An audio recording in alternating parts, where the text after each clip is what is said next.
Hi Santhosh ചേട്ടാ. രഞ്ജിത്തെ നാട്ടിൽ പോയിട്ടൊക്കെ വന്നോ? വന്നു. നീ വീട്ടിൽ പോയ കാര്യം ഞാൻ അവളെ വിളിച്ചപ്പോൾ അവൾ പറഞ്ഞിരുന്നു. എന്തൊക്കെയുണ്ട് നമ്മുടെ വീട്ടിലെ അവസ്ഥകളൊക്കെ? മോളെ കണ്ടിരുന്നില്ലേ? അവളെന്ത് പറഞ്ഞു? സുഖമായിട്ടിരിക്കുന്നോ? വീട്ടിൽ പോയിരുന്നോ? വീടാണ് അത്, ബംഗ്ലാവ്. എല്ലാരും നല്ലതാണ്. അമ്മയെ കണ്ടു, വൈഫിനെ കണ്ടു, കുട്ടി മോള് മിടുക്കിയ. അതറിഞ്ഞാ മതി. അവർ സന്തോഷമായിട്ടിരിക്കട്ടെ. അല്ലേ നമ്മളിവിടെ ഇങ്ങനെ കഷ്ടപ്പെടുന്നത്. പിന്നെ അവരെല്ലാം നല്ല ഹാപ്പി ആയിട്ടിരിക്കുന്നു. പിന്നെ നിന്റെ വീട്ടിലെ വിശേഷങ്ങൾ എന്തൊക്കെയാണ്? നിന്റെ മോളും വൈഫും ഒക്കെ, അവരുടെ വിശേഷങ്ങളൊക്കെ എല്ലാവരും സുഖമായിട്ടിരിക്കുന്നല്ലോ അല്ലയോ? എല്ലാവർക്കും സുഖം. മോളും വൈഫും ഒക്കെ സുഖമായിട്ടിരിക്കുന്നു. സത്യത്തിൽ മോളെ വിട്ട് വന്നപ്പോഴാണ് എനിക്ക് സത്യം പറഞ്ഞ ഇവിടെ എത്തിയപ്പോൾ ആ വിഷമം. കാര്യം പറഞ്ഞാലോ, ചെന്ന അന്ന് തൊട്ട് ഇന്ന് വരെ മോള് എൻ്റെ അടുത്തൊന്നും മാറിയിട്ടേ ഇല്ല. ഇവിടെ എൻ്റെ മോള് എന്നെക്കുറിച്ച് വല്ലതും നിന്റെ അടുക്കെ അന്വേഷിക്കുകയെല്ലാം ചെയ്തിരുന്നോ? എന്തെങ്കിലും എന്നോട് ചോദിക്കുകയെല്ലാം ചെയ്തിരുന്നു? പിന്നെ അന്വേഷിച്ചായിരുന്നു. ഞാൻ ഇപ്പോൾ വീട്ടിൽ പോയിട്ട് തിരിച്ച് വീട്ടിൽ നിന്ന് ഇറങ്ങുന്നിടം വരെ മോള് എൻ്റെ അടുത്ത് അന്വേഷിക്കുമായിരുന്നു ഓരോ വിശേഷങ്ങൾ ഇവിടുത്തെ.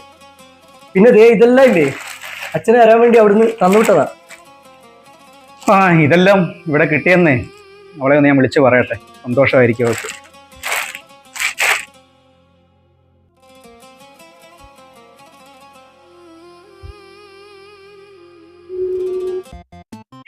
സന്തോഷ് ചേട്ടാ, ജോലിയൊക്കെ കഴിഞ്ഞു വന്നായിരുന്നോ? ആടി, ജോലി കഴിഞ്ഞ് ഞാനിപ്പോ ഇങ്ങോട്ട് വന്നതേ ഉള്ളു. രഞ്ജിത്ത് വന്നിരിക്കുന്നു. നീ കൊടുത്തിട്ട സാധനങ്ങളെല്ലാം കിട്ടി. പിന്നെ മോളെന്തേ? അവളെന്ത് പറയുന്നു? അവളെന്തേ? അവക്കൊന്ന് കൊടുത്തേ. മോളിവിടെ ഉണ്ട്. ഇതാ അവക്ക് കൊടുക്കാവേ. ഡി മോളെ, അവിടെ പപ്പ വിളിക്കുന്നു. പപ്പയാ വിളിക്കുന്നേ, ഒന്ന് സംസാരിക്കേ. അമ്മ, ഞാൻ ഒരു ഗെയിം കളിക്കുന്ന കണ്ടില്ലേ? ഇത് ഫിനിഷ് ആയിട്ട് എന്നിട്ട് ഞാൻ സംസാരിക്കാം.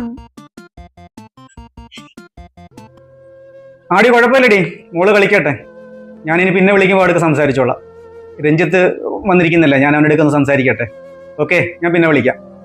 അതൊക്കെ പോട്ടെ, ഇവിടെ എന്തൊട്ട് വിശേഷം? നീ വിഷയമൊന്നും മാറ്റണ്ട രഞ്ജിത്തെ.